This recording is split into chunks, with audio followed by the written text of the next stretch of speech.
Hoje a gente está assim, super feliz comemorando o nosso início de um projeto da nossa gestão, minha, do Renato Tonini, dessa diretoria que tomou posse recentemente. E esse projeto é um projeto de memória da advocacia criminal, evidentemente, e memória da SACERJ, dos grandes nomes, dos grandes advogados que integram a nossa Sociedade dos Advogados Criminais do Estado do Rio de Janeiro. E com muita alegria, o nosso entrevistado de hoje, o primeiro entrevistado dessa série, não poderia ser outro senão o grande advogado Alexandre Dumas. O Alexandre é o símbolo da SACERJ. Ele, se a gente tivesse que ter uma fotografia de alguém representando a SACERJ, esse alguém é o Alexandre. Ele tem a admiração de todos nós, é um ícone e além de um super advogado, um brilhante advogado criminal, o Alexandre é genial, tem um humor só dele e é um grande literato. Alexandre é capaz, eu vou pedir isso no final da entrevista, de declamar poesias imensas, de páginas e páginas, Juca Pirama, por exemplo, e tantos outros. E uma memória fantástica, mas mais do que a memória do Alexandre, a gente hoje veio aqui para preservar a memória da advocacia criminal. Então, não vamos falar muito agora, nesse primeiro momento, porque vamos ouvir o nosso Alexandre. E vamos começar, né, Renato? Renato Sim. Tonini, aqui ao meu lado. Né, a gente vai começar perguntando ao Alexandre, para a gente ter um histórico da carreira dele, por que ele resolveu fazer a faculdade de Direito e por que escolheu a advocacia criminal. Alexandre. Muito obrigado. Meus cumprimentos a todos. E essa pergunta me remete naturalmente à minha própria infância. Eu fui filho de mãe solteira e fui colocado num colégio interno aos 7 anos de idade, de onde eu saí somente com 11 anos de idade. E o colégio interno é uma espécie de prisão. Talvez aí eu tenha tomado ou gosto por isso ou aversão por isso. Jamais vou saber. O fato é que fiquei durante 4 anos nesse colégio interno e lá eu tive o meu primeiro conflito na vida quando um colega na fila do refeitório disse para mim que minha mãe não era virgem. E aquilo me trouxe uma grande indignidade, porque, afinal de contas, minha mãe não era casada. Se não era casada, na minha concepção, portanto, ela era virgem. E nesse momento surgiu o meu primeiro confronto físico e eu acabei descobrindo que através da violência, através dos pequenos furtos, através do uso do meu canivete no porão, onde eu bancava a corrida de cavalos, isso tudo muito jovem, e muito jovem também aprendi a fumar, pois afinal de contas fumar naquela ocasião era uma virtude. Os meninos do científico saíam mais cedo do estudo obrigatório porque tinham direito de fumar. O fumo era incentivado pelo Estado, pelas propagandas e tudo. Então, aos 10 anos eu já fumava, bancava corrida de cavalo, praticava pequenos furtos e fiquei interno no colégio durante 4 anos. Isso talvez tenha me predisposto a seguir a carreira de advogado criminal. E depois de 10, 11 anos, minha mãe casou-se com Orlando Macedo, que era um professor de teatro, e aí minha vida sofreu uma grande transformação, pois esse homem acabou representando para mim não só a figura do pai, mas o homem que eu mais amei na vida. Ele me tirou do colégio interno e me iniciou na literatura. Basicamente é isso. E Alexandre, e por que a advocacia criminal? Porque aquilo, as injustiças, não só as injustiças que eu cometia, como também as injustiças que eu sofria, todas elas tinham uma natureza criminal. Talvez isso me levou, já na juventude, a debater assuntos criminais com os amigos da minha turma de rua, onde eu discutia, e aquilo, normalmente os assuntos criminais. E isso me levou para a advocacia criminal. Mas eu já estava vocacionado para isso, era exatamente o que eu desejava. Assistia filmes de advogados criminais, admirava muito antes de entrar na faculdade Evaristo de Moraes, Evandro Lins e Silva, Nilo Batista, Heleno Fragoso e Laércio Pellegrino e tantos outros nomes que ilustraram a advocacia do nosso país. Homens valentes, homens intelectualizados, muito instruídos, muito versados na língua portuguesa, e todos eles muito apetrechados intelectualmente. E esses homens foram, na verdade, os meus ídolos antes mesmo de eu entrar na faculdade.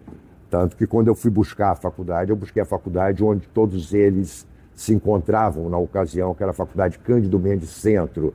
Lá estavam Heleno Fragoso, Nilo Batista, Juarez Tavares, Juarez Serino, enfim, e tantos outros. Ali era o núcleo da advocacia, núcleo do ensino jurídico penal, provavelmente da América Latina. Depois fiz um curso de mestrado na Faculdade Nacional de Direito. Aí já com mais idade, já ganhando alguma coisa com a advocacia, já vivendo da advocacia, que era esse o meu propósito, viver da advocacia. Nunca imaginei me transformar em um grande advogado e nem acredito que eu seja, mas e nem quero acreditar, porque no momento que eu acreditar que eu sou um grande advogado, eu vou parar de advogar e eu espero advogar até morrer. Muito bem, Alexandre, é muito tocante esse seu testemunho, essa lembrança aí dos seus grandes mestres, né? Mestres de todos nós. Mas você falou aí que você viveu e vive da advocacia. Então, ao longo da sua carreira, que eu reputo que tenha cerca de 50 anos de carreira, muitos casos relevantes passaram pela sua escrita. E eu queria falar especialmente, queria que você falasse alguma coisa especialmente sobre um caso, o Aézio. Pode discorrer um pouquinho sobre ele? Sim, o Aézio foi um servente que trabalhava no Itaiangá Golf Club e que foi acusado de ter abusado da própria filha pelo cunhado, que dele não gostava. Foi levado para a cadeia e lá ele apareceu morto, enforcado com a própria calça. Era uma versão absolutamente mentirosa e a Ordem dos Advogados do Brasil me designou para atuar em favor da família desse servente. Foi uma causa absolutamente palpitante, porque não só era uma causa recorrente da imprensa, a todo instante aparecia na imprensa e etc., mas foi a mais difícil, porque é uma causa que representava algum perigo, afinal de contas acusava os policiais de terem assassinado o Aézio lá na delegacia da Barra da Tijuca. E essa acusação era uma acusação pesada, os policiais se rebelavam contra isso e houve um momento em que a minha esposa, na ocasião, resolveu atender o telefone. Não resolveu, atendeu o telefone. E eram os policiais dizendo que iam à escola do meu filho, que iriam matar meu filho e etc. E eu fiquei com muito medo e que iriam matar a mim também. Isso tudo me levou a ficar um pouco nervoso com a causa.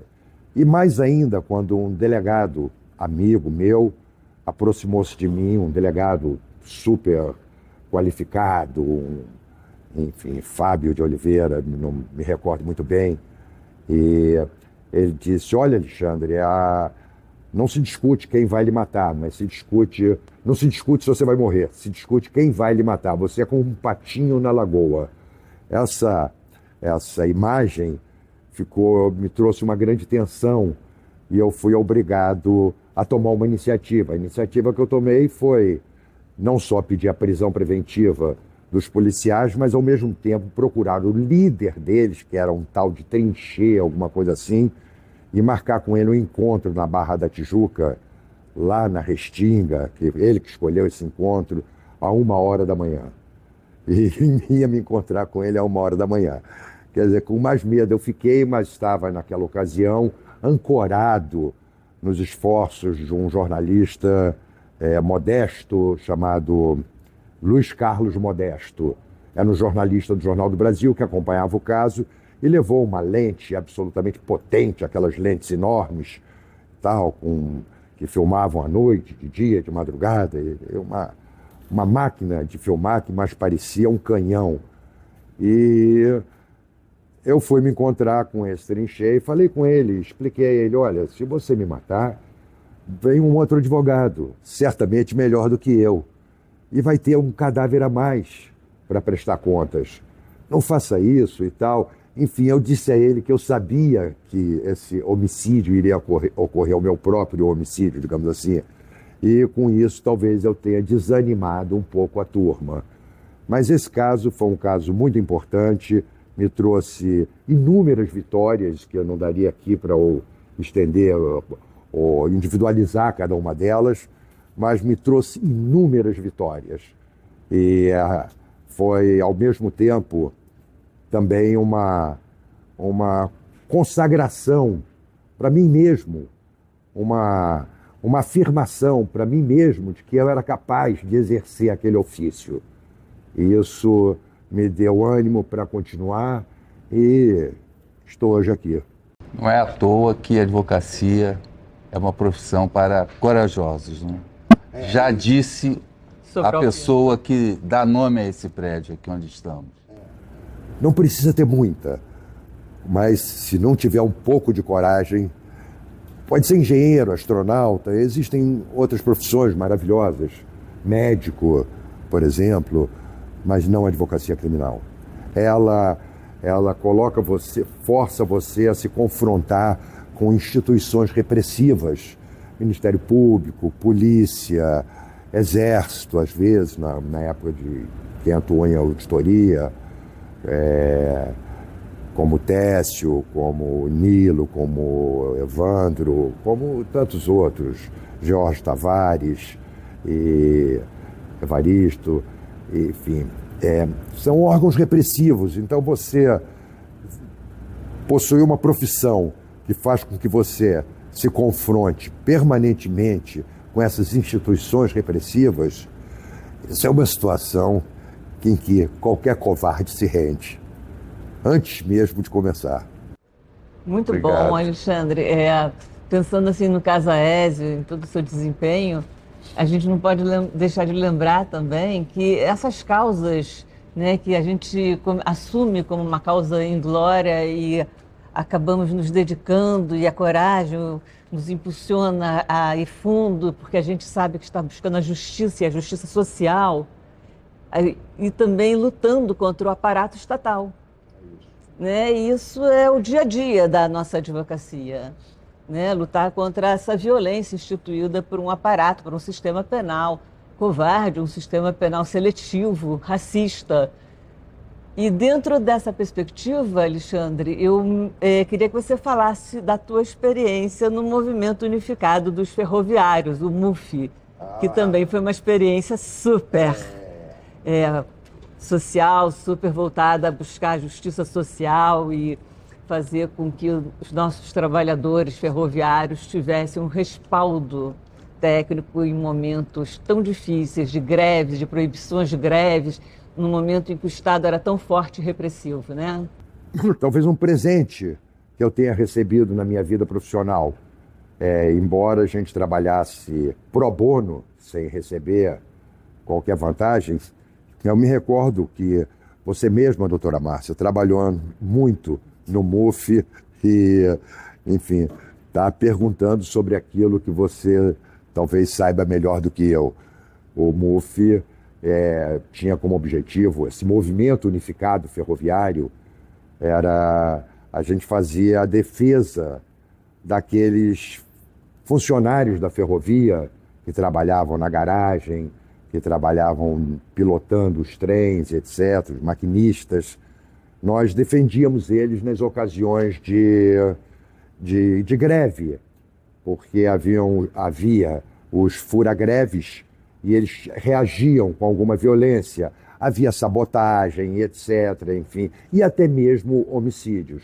Fiz alguns júris para o movimento unificado ferroviário e foi um momento um momento glorioso da minha vida profissional. Não foi um momento fácil, porque vivíamos numa ditadura e essa ditadura sempre ameaçava essa espécie de atuação. Sempre havia uma repressão de um jeito ou de outro. Contávamos com certeza com a antipatia das instituições repressivas. Então tudo era muito difícil. Mas apesar das dificuldades, produzimos bons resultados na defesa dos ferroviários. Eles foram, durante um bom período, especialmente nos períodos de greve, eles foram bem assistidos durante, eu estimo, mais ou menos uns 3 ou 4 anos. Foi o tempo que a gente atuou em favor do movimento unificado ferroviário. Eu acho que a nossa advocacia, quando a gente trabalha nessas causas, são as causas que mais nos dão trabalho e são exatamente as que não são remuneradas, mas nos dão um prazer imenso, né, Alexandre? A advocacia, ela não pode se restringir à defesa das pessoas ricas. A gente pode cobrar das pessoas ricas, não há dúvida nenhuma, até mesmo da pessoa de classe média e etc. E dá para viver com isso. Não dá para fazer fortuna com a advocacia criminal. Não tenho conhecimento de nenhum advogado que tenha feito fortuna com a advocacia criminal. Fortuna, eu digo, a fortuna de um empresário com grandes propriedades e etc. Não existe. Dá para se viver com algum conforto. Mas a advocacia pro bono, ela é bastante nobre, porque ela tira do advogado criminal, de certa maneira, a desconfiança que o advogado criminal naturalmente carrega. Ele está trabalhando pro bono, ele não está ganhando dinheiro naquilo. Então a função dele se assemelha quase que a de um funcionário público.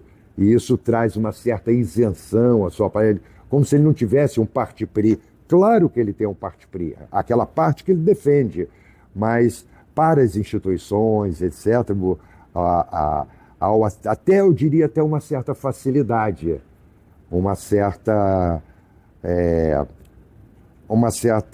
compreensão maior, uma hostilidade menor, porque o advogado, eu percebo que ele vem sendo hostilizado ao longo do tempo, a advocacia criminal vem sendo criminalizada, mas isso é um processo que vem de longa data. E cabe a nós, na Ordem dos Advogados do Brasil, e da SACERJ, na ANACRIM, em todas as instituições que defendem advogados criminais, reagir e lutar contra. Mas essa coisa existe. E a advocacia pro bono empresta a atividade profissional privada, empresta não apenas uma certa nobreza, mas dá uma grande satisfação. Você saber que aquela sua profissão está ajudando a buscar justiça, e uma justiça melhor do que aquela que seria ofertada caso aquela pessoa não tivesse aquela assistência, isso é absolutamente gratificante. Puxando o gancho aí da nossa história da SACERJ, eu queria que você nos contasse, porque você foi foi quem imaginou a SACERJ, foi você o inspirador da SACERJ. E isso eu estou falando dos anos 90, lá 91, 92. Então eu queria que você contasse aí como é que você teve essa ideia da SACERJ, o que te provocou a entender necessária a criação da SACERJ e os bastidores aí, se for possível, da primeira diretoria da SACERJ. Foi um negócio bastante imprevisto. Eu passava no fórum e eu vi um cartaz de um grupo de advogados que pretendia montar uma sociedade de advogados criminais no estado do Rio de Janeiro. E esse grupo de advogados era integrado por advogados que apoiavam a pena de morte, apoiavam o incremento do poder punitivo, que iriam penas maiores. E aquilo me deixou bastante assustado. Quando olhei aquele cartaz e vi aqueles advogados querendo montar uma sociedade de advogados, imediatamente eu saí para o escritório do ministro Evandro Lins e Silva, pedi a ele que assumisse a presidência da SACERJ e menti para ele dizendo que o Evaristo aceitaria a presidência da SACERJ desde que ele fosse o presidente, sem sequer ter falado então com o Evaristo. Ele falou, o ministro perguntou para mim, mas o que eu tenho que fazer? Eu falei, nada, ministro, nada. A finalidade dessa sociedade não é existir e atuar, é apenas anular a possibilidade dessa outra que pretende surgir. Ele falou, já que não é para fazer nada, eu aceito.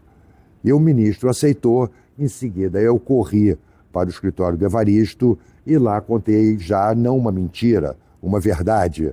E o Evaristo também, por sua vez, ciente de que o ministro havia aceito o encargo, ele também aceitou. Na sequência, eu dava aula nessa ocasião no curso de pós-graduação da PUC, onde as ideias fervilhavam, havia ali um grupo de alunos que representavam, na verdade, os expoentes da nova geração da advocacia criminal, ou seja, toda a nova geração da advocacia criminal estava ali, naquele curso. E pedi o apoio à doutora Márcia Diniz, ela incrementou ainda mais esse relacionamento que havia com o ministro, e juntos, e já com o apoio desses alunos, que eram todos advogados já brilhantes, estavam apenas fazendo um aperfeiçoamento e representavam deveras a nata da advocacia criminal naquele momento. E todos eles colaboraram de uma forma ou de outra com o desenvolvimento, com a criação da SACERJ. Mas como o propósito dela não era fazer nada, ela, evidentemente, morreu. Morreu e ficou moribunda durante um grande período. Até que com o surgimento de WhatsApp, esses negócios, essas tecnologias, eu achei por bem reunir aquele grupo e a SACERJ ela ressurgiu, houve uma espécie de ressurreição. E nessa ressurreição, a SACERJ veio com todo vapor, não só trazendo a força daqueles jovens advogados, que já não eram tão jovens assim agora, mas agregando outros tantos advogados que os admirava. E isso fez com que a SACERJ se transformasse numa sociedade de advogados criminais bastante qualificada, para a qual comparecem Nilo Batista, Juarez Cirino, Juarez Tavares, na época Fernando Fragoso, quando estava vivo, João Mestieri, e Márcio Doniti, Carlos Eduardo Machado, enfim, tantos outros advogados renomados, Kátia Tavares, Renato Tonini, Márcia Diniz, e esse grupo conseguiu efetivamente se reunir e se transformou numa organização, eu diria que hoje é a maior representante dos advogados criminais, possivelmente na América do Sul. É sempre bom lembrar como é que isso tudo aconteceu.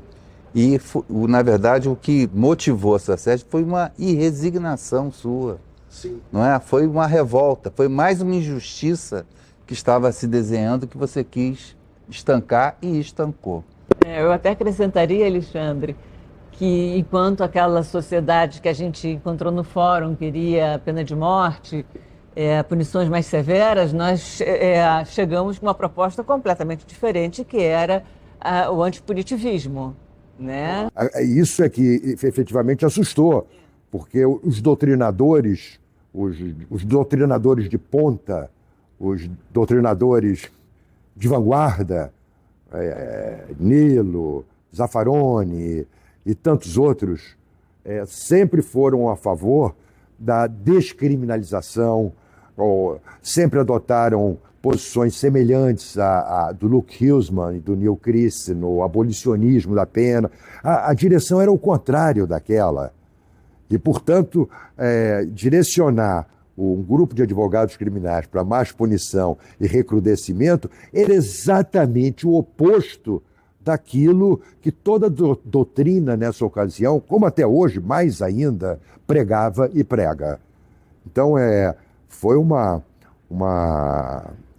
grande vitória, eu acho sim. Uma grande vitória que foi reacendida no futuro, na sua ressurreição. E hoje é o que é. A Fênix. Exatamente. A Fênix. E, Alexandre, essa Serge também, hoje, ela continua empunhando a bandeira de buscar a justiça social, de uma advocacia pro bono, muito por conta do que eu considero a tua menina dos olhos nessa Serge, que é o escritório modelo Nilo Batista. Surge por conta dessa Serge. E ele consiste na atuação de aproximadamente 30 advogados, que são advogados voluntários, que trabalham pro bono para as pessoas sem recursos, para as pessoas que moram nas periferias, etc., que não tenham recursos. Nós não competimos com a Defensoria Pública. A Defensoria Pública faz um trabalho grandioso, é um trabalho que envolve milhares e milhares de processos. O escritório modelo possui apenas 100 processos, o que permite dar uma assistência com esses 30 advogados, uma assistência com alguma excelência. E, ao mesmo tempo, a gente forma novos advogados criminais, porque esse escritório modelo possui um curso de advocacia penal que é ministrado exatamente pelos advogados mais notáveis que hoje existem aqui na Praça do Rio de Janeiro. Esses advogados notáveis, eles dão aulas de graça nesse curso, ou seja, não cobram nada, o que me permite ter um quadro docente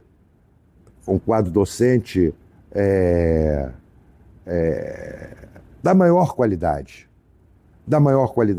E, ao mesmo tempo, esse curso, ele trabalha questões que envolvem as causas que são defendidas pelo escritório modelo. Então, há uma união entre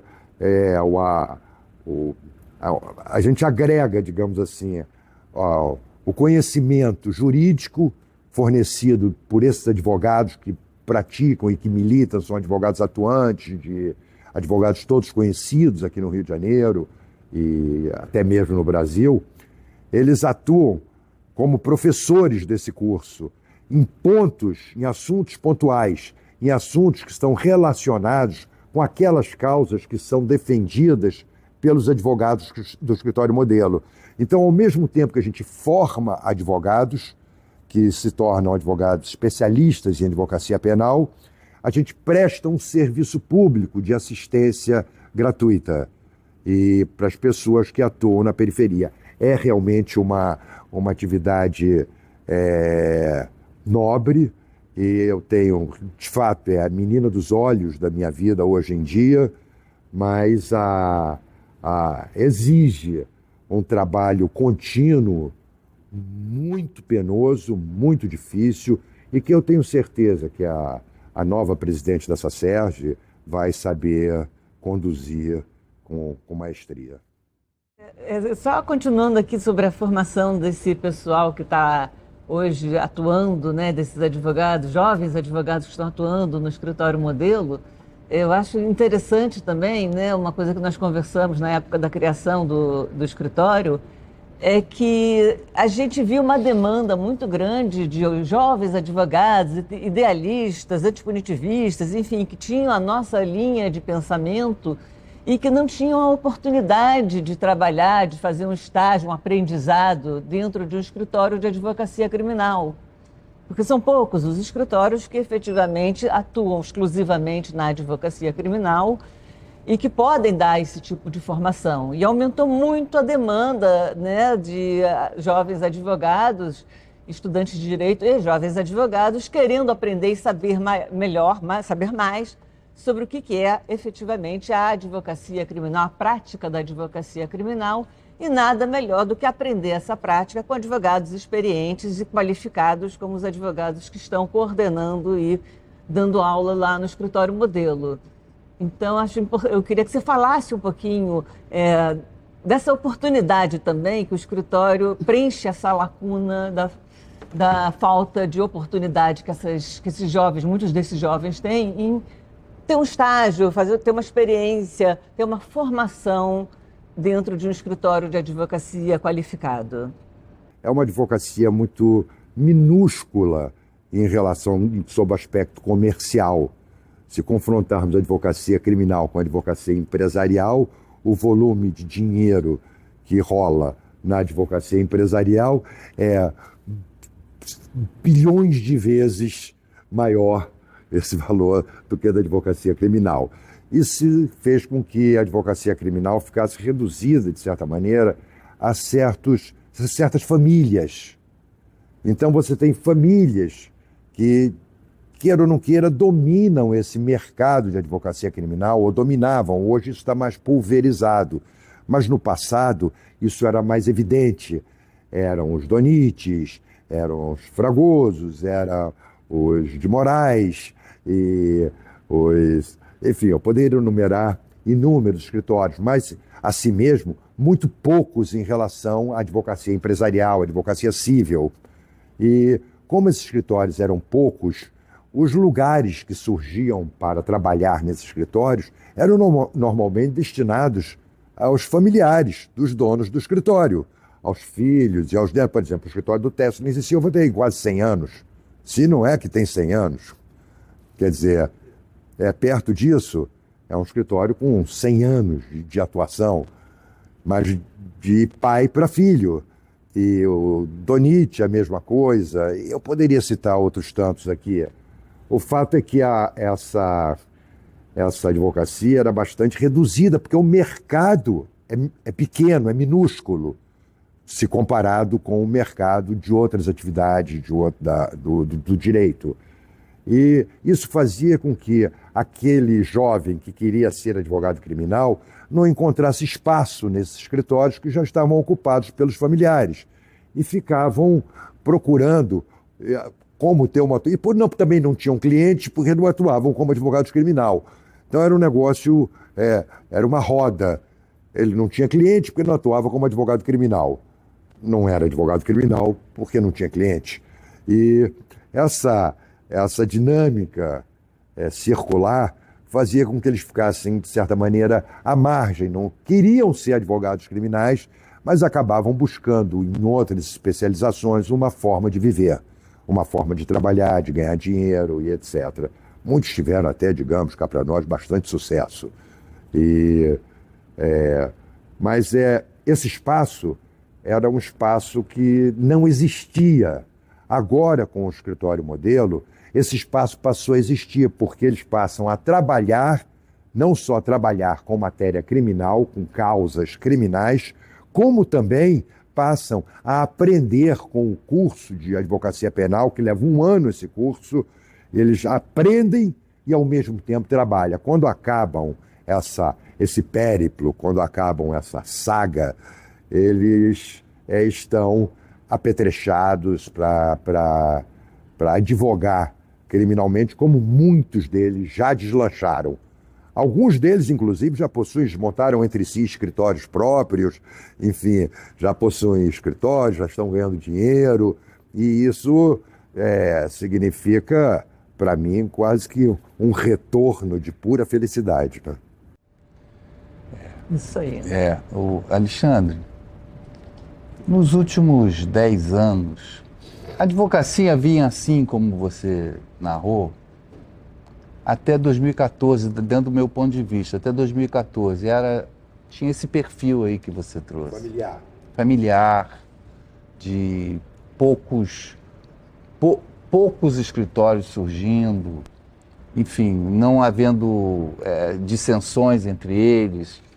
Mas a partir de 2014, a partir da Lava Jato, houve uma explosão de escritórios de advocacia criminal, não só no Rio, mas em todo o Brasil, e brotava advogado criminal onde e em qualquer lugar. E concomitantemente, veio a explosão das mídias sociais, a oportunidade de inúmeras pessoas, incontáveis pessoas, poderem se projetar diante de outras, diante de um mercado enorme. E o que a gente tem visto é uma profusão, aquele movimento da Lava Jato na criação de vários escritórios seguiu, e hoje em dia a gente está com esse fenômeno das mídias sociais, com também várias pessoas se apresentando como advogados, como professores, enfim. Então, eu sinto uma certa desorientação na classe, sobretudo entre os jovens advogados. Devo ser assim? Devo me espelhar nessa pessoa? Devo seguir esse caminho? Então, queria aproveitar essa oportunidade aqui para que você nos dissesse que conselhos você tem a dar para a jovem advocacia. Criminal. Esse boom que houve, de fato, você tem toda a razão, a partir da Lava Jato, a advocacia criminal passou a ser alguma coisa que, na visão desses advogados, seria uma coisa bastante rentável, seria próspera. E isso estimulou o surgimento dos mais variados piratas, advogados que resolveram fazer aquilo não por serem advogados criminais, mas porque aquilo era uma atividade vantajosa e não exigia uma qualificação tão grande. Afinal de contas, você não precisava, na época da Lava Jato, entender a teoria do delito para fazer uma defesa. Porque era tudo matéria de fato, enfim, tudo era tocado de maneira política. Então, esse boom que surgiu trouxe uma leva de muitos advogados. Mas eu tenho convicção de que esses advogados, a estrela deles, com o tempo, vai se apagar. Isso é uma contingência que eu acredito. Mas no que diz respeito às redes sociais, eu me recordo que Humberto Telles, de certa feita, e eu aparecia muito nos jornais, no caso Aécio e tal, e eu estava muito satisfeito, feliz da vida, aparecendo todos os dias, eu achava que aquilo ia trazer muita clientela para mim, nunca trouxe nada. E eu não entendia por que não trazia, e eu conversando com o Humberto Telles, ele falou, meu amigo, propaganda de advogado é causa ganha. Era isso que valia naquela época. Os tempos mudaram. Hoje em dia, um advogado se qualifica não por ganhar causas, mas por ter maior visibilidade nas redes sociais, Instagram e essas outras mídias sociais que fazem com que a publicidade seja mais... passe a ser o... Você não precisa advogar, basta fazer publicidade, que você é procurado. Isso, então não há necessidade de ganhar causas sequer. Você não precisa ganhar causas.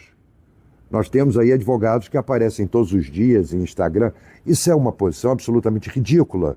Eu acho que a ordem devia até tentar regulamentar um pouco mais essa espécie, porque na minha época a propaganda era proibida. O advogado não podia fazer propaganda, ele era procurado. Eu falava para o Humberto Telles, você fecha o seu escritório e sai para almoçar? Se o cliente te procurar, como ele vai te encontrar? Ele falou, eles encontram. E encontravam. Tanto assim que ele tinha muitas causas. E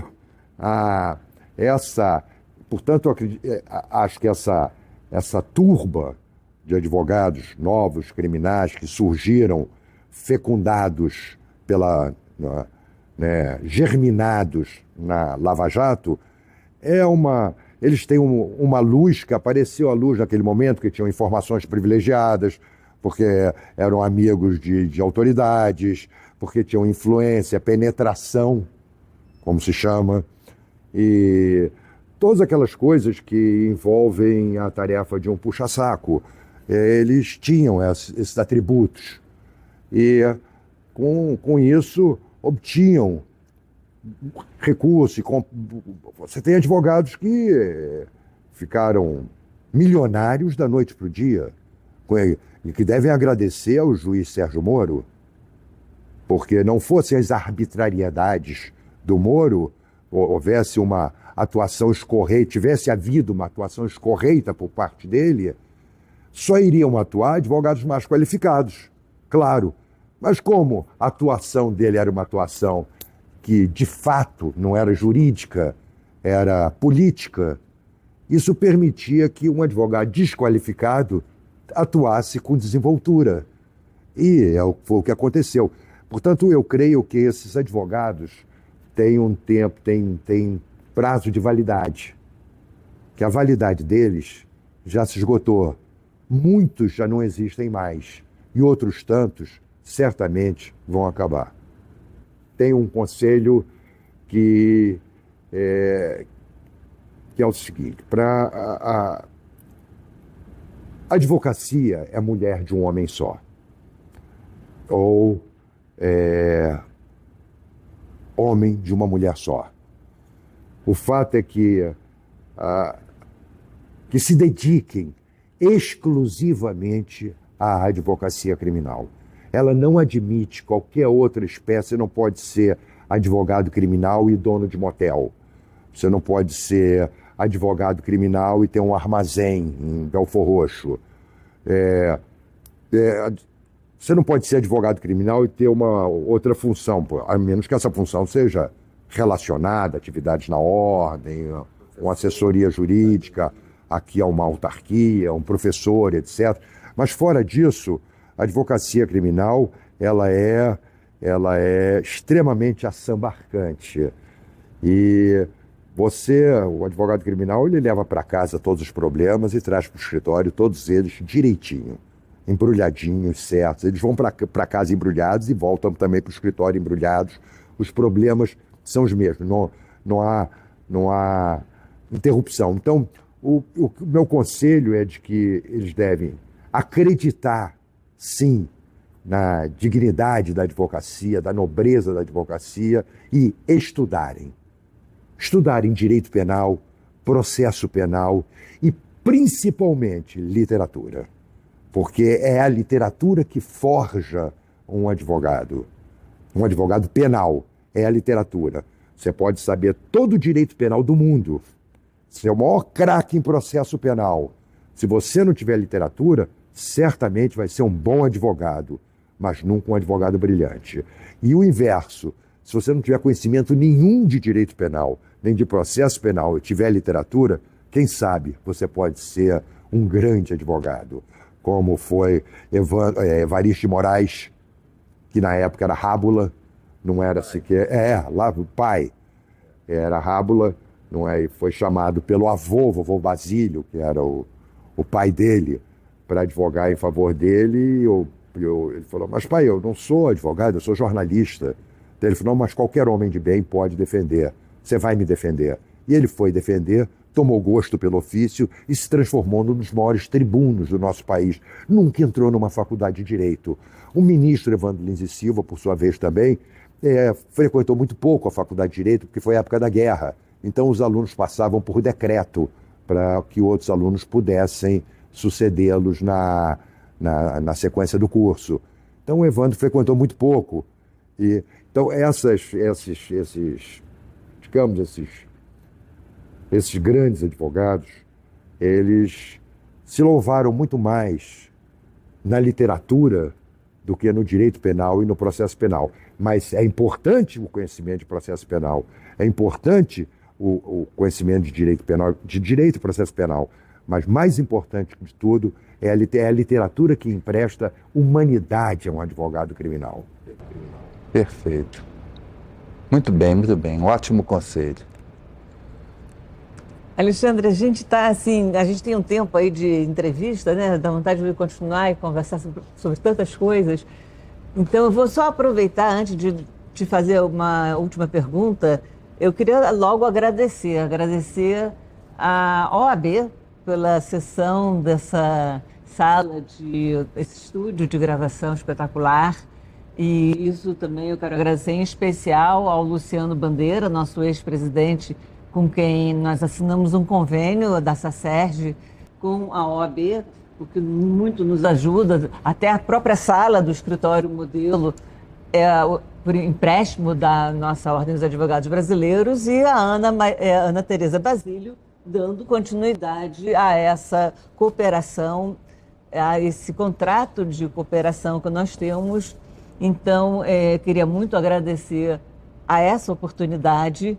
Quero agradecer em especial aqui hoje ao Alexandre Pena, nosso caríssimo jornalista, que está aqui nos dirigindo, nos ajudando aqui nessa nossa estreia nervosa de entrevistas, que deixou de ser nervosa pela delícia de conversa com você. Alexandre, é sempre maravilhoso, né? Pelo apoio técnico de todos. E dando continuidade, eu não sei em que momento a gente vai ter que fazer um corte, por isso que eu queria falar isso logo, mas você estava falando sobre literatura.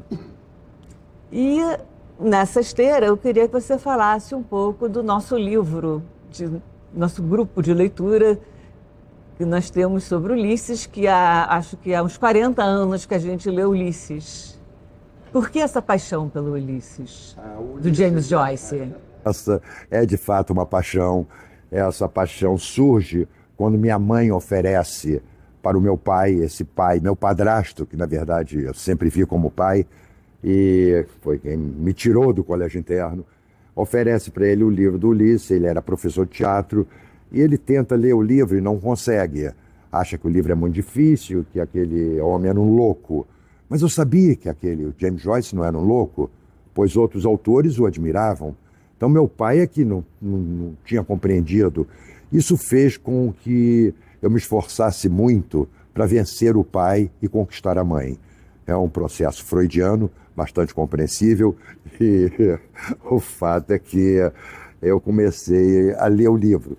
De início eu não entendi, eu comecei isso com 18 anos, 19 anos, mas com o tempo foi pegando o jeito e fui compreendendo melhor.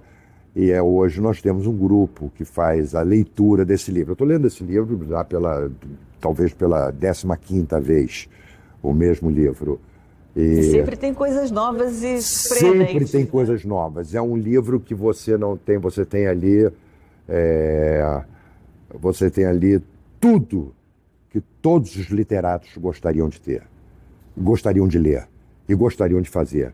A Virginia Woolf, de certa feita, falou: o que eu estou fazendo aqui, certamente o Sr. Joyce está fazendo melhor. Todos reconheciam nele essa proeminência, todos os autores da época, e até hoje, né? Você tem autores como aquele que escreveu A Morte do Pai, o norueguês, que também se louva em Joyce. Milhares. Joyce exerceu uma influência não só no negócio do fluxo da consciência, que é uma forma de expressar e narrar, mas ele é um autor importantíssimo, é possivelmente o maior autor que a história até hoje já produziu. Ele transforma Homero num contador de histórias. Homero, na sua Odisseia, mostra o périplo do herói Ulisses, passando pelas sereias, etc. É uma atividade geográfica, tem um aspecto geográfico. O Joyce são dois heróis, Leopold Bloom e Stefan Dedalus, que atravessam Dublin também, mas com uma experiência existencial, narrando as instituições por onde passam, o cemitério, o hospital, a imprensa.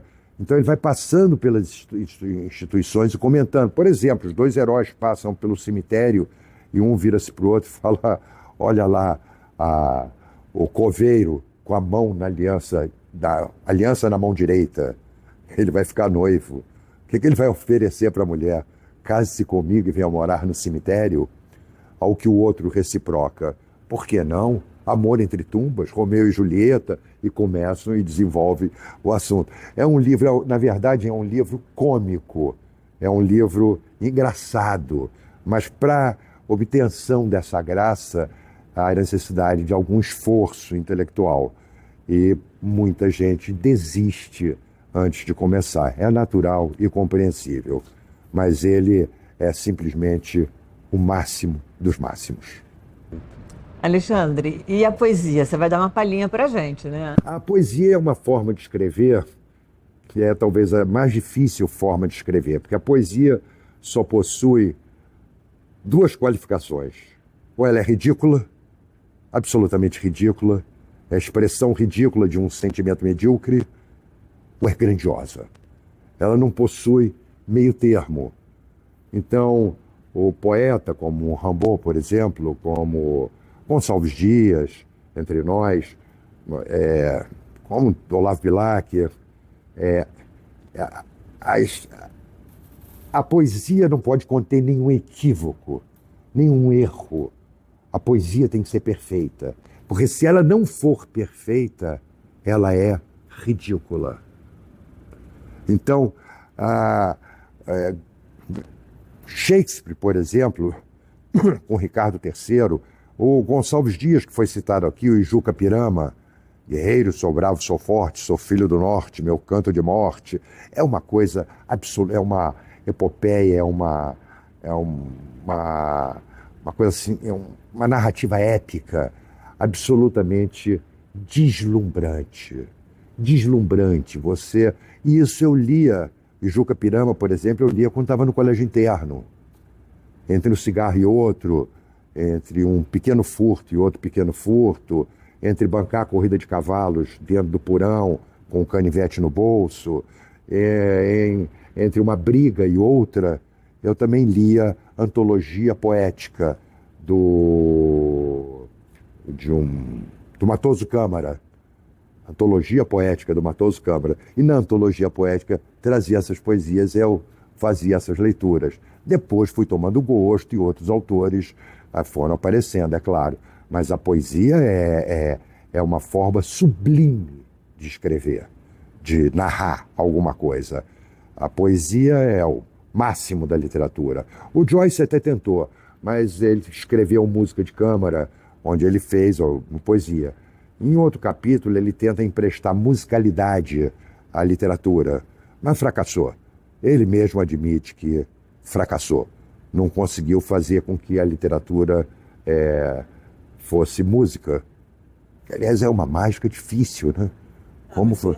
Aquele capítulo que ele está dentro de uma redação e o toque da máquina de escrever dá o ritmo, né, do capítulo inteiro. É um espetáculo. Eu acho que é o sétimo capítulo.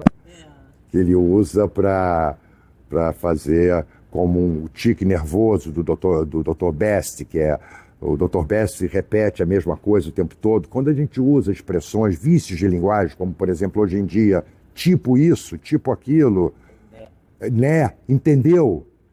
Entendeu? Já não se fala nem mais em entendeu, entendeu? Quer dizer, são vícios de linguagem. Então ele pega o Dr. Best com todos os vícios de linguagem do mundo. Esse é o Dr. Best. É um capítulo onde isso aparece. O Joyce é esplêndido. Alexandre, só mais uma... enfim, vamos tentar falar de algumas coisas que eu acho super importantes. E você estava falando ali da tua infância, adolescência, essas experiências com pequenos furtos, um lado meio bandido. E aí nós, advogados criminais, nós somos hoje em dia muito confundidos com os nossos clientes e a nossa advocacia é muito criminalizada, porque existe uma distorção a respeito da importância da defesa técnica, né, do quão sagrada é o direito, quão sagrado é o direito de defesa e quão importante é o direito de defesa. E esse direito de defesa, quando exercemos esse direito de defesa e patrocinamos causas que nem sempre são muito bem-vindas ao público, muito bem aceitas pelo público, nós sofremos uma avalanche de acusações como se estivéssemos compactuando com o nosso cliente, como se fôssemos coautores dos crimes pelos quais eles são acusados. E aí eu queria que, dentro desse contexto, você falasse um pouco sobre essa questão de defender bandido e da sua experiência, em especial, com o Tuchinha. A primeira indagação que se faz a qualquer advogado criminal é: você defenderia alguém que soubesse ser culpado? Essa é a questão mais vulgar que todos os advogados criminais certamente um dia ouviram. E o advogado não é um profissional, não é um profissional que tenha que elaborar mentiras. Não, essa questão existe desde longa data, desde Enrico Altavilla, quando ele escreveu Psicologia Judiciária e traz lá a ideia do advogado, ou seja, desde muitos séculos já a advocacia criminal é criminalizada, porque há de fato uma confusão entre o advogado e o réu que ele defende. Esquecem-se muitas vezes, quando eu falo esquecem, eu estou me referindo ao público. O público esquece muitas vezes que o advogado também acusa. Funciona como advogado do assistente de acusação. Então, muitos, talvez a grande parte dos advogados tenha a sua atividade profissional dividida entre acusação e defesa, dependendo de quem os procure. E o advogado não é um artífice da mentira. Ele apenas seleciona dos fatos verdadeiramente ocorridos aqueles que se compatibilizam com a tese que ele está sustentando. O exemplo que eu sempre trago à baila, e eu já estou até repetindo isso tantas vezes, falo em sala de aula e tal, é o exemplo dos Miseráveis, do Jean Valjean. O Jean Valjean furta um pão e é condenado por isso.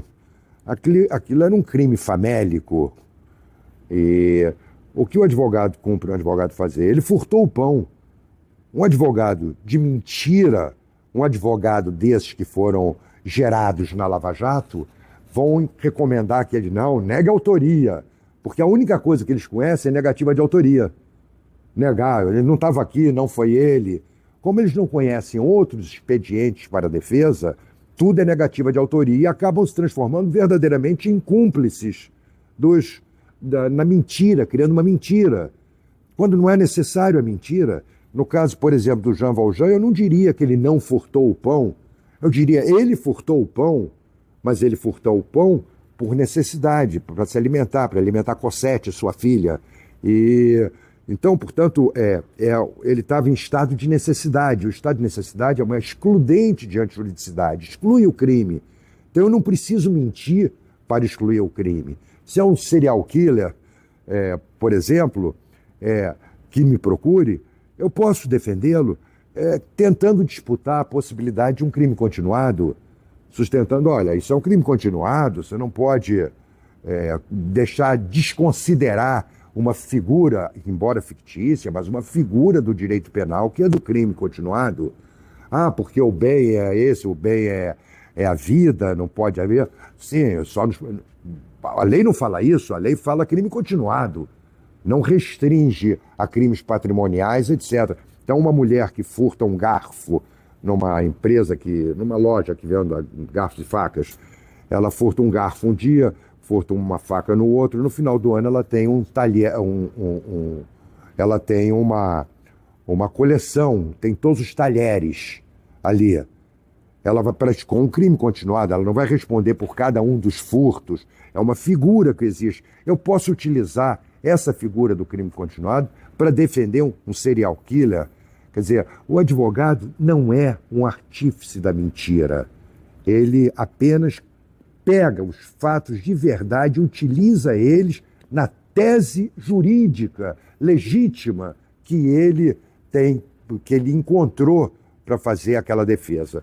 No caso do Tuchinha, Tuchinha era o traficante da Mangueira, era, na verdade, o rei do buraco quente, era o dono da Mangueira. Para lá convergiam políticos, artistas, enfim. Cansei de ver filas e filas de artistas e políticos para fazerem o beijamão, para chegarem lá, conversarem com ele, para obterem dele o apoio político, uns para o artista obter a chance de trabalhar em algum lugar, porque ele tinha esse poder. E o Tuchinha, eu fui procurado por ele para defendê-lo num homicídio. E acabei depois de alguns anos, me transformando num amigo dele também. E ele no meu amigo. E essa amizade fez com que durou a vida inteira.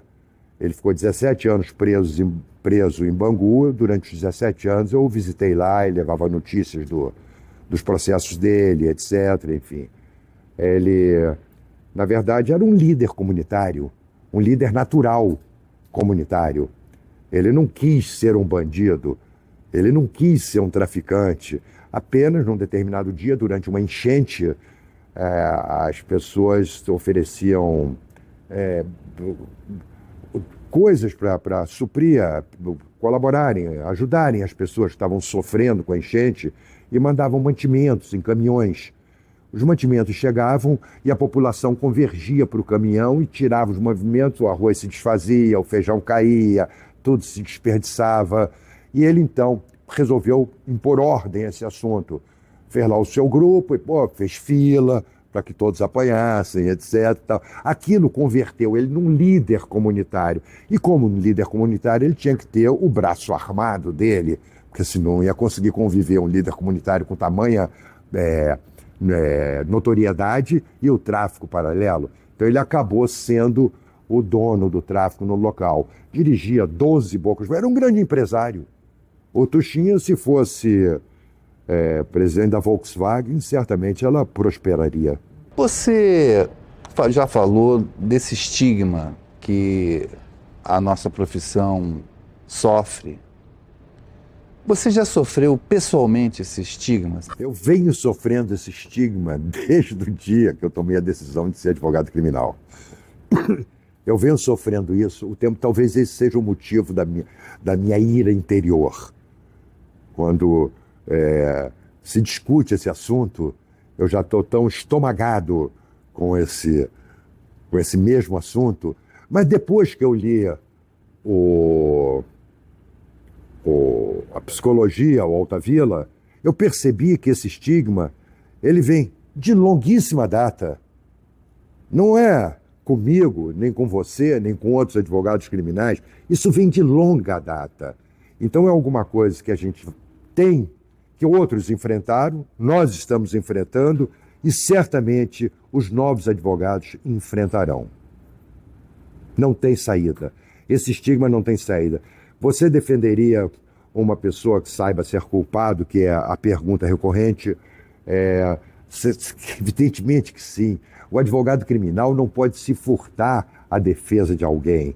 O estatuto, o Código de Ética dos Advogados, na redação antiga, dizia alguma coisa mais ou menos assim: o advogado poderá recusar causa que saiba ser ilegal, imoral ou injusta, vírgula, salvo o patrocínio de causas criminais quando está obrigado a aceitar, independentemente de sua consciência. Hoje em dia, o artigo 20 do Código de Ética é muito mais taxativo e mais claro. O advogado criminal não pode recusar causa. Porque se todos os advogados são homens de bem e todos os crimes constituem uma coisa ruim, então ninguém vai ter defesa. Pela lógica, ninguém vai ter defesa. Então isso é um princípio adotado não pelo Brasil, pelo mundo afora, em todas as legislações, todos os códigos de ética, esse dispositivo existe. Eu acredito que existe até entre os nobobos, entre os macacos nobobos, deve ter alguma coisa parecida. Alexandre, muito obrigado. Sua presença aqui nos deixa assim no ápice da nossa satisfação. Você trouxe a sua experiência para cá, que a gente vai poder compartilhar essa experiência com outros advogados. Nós vamos divulgar isso, claro, né? A SACERJ agora pretende ter uma atuação mais presente nas mídias, infelizmente, vamos ter que fazer isso. Não, mas no bom sentido, no E, sentido de divulgar o que é bom, cultura, Então, nossa memória. a Márcia já agradeceu ao OAB, eu quero reiterar esse agradecimento, reiterar o agradecimento à equipe técnica que está aqui nos auxiliando, nos orientando, e, sobretudo, agradecer a você, Alexandre Dumans, pela sua presença aqui, que muito nos honra. Muito obrigado. Pelas suas lições sempre, pelo seu exemplo de advogado criminal. Muito obrigado, agradeço a vocês o convite. Se o Tuxim era o líder do buraco quente, o líder da advocacia criminal no Rio de Janeiro é Alexandre Dumans. Uau! Uau, muito obrigado. Muito obrigado.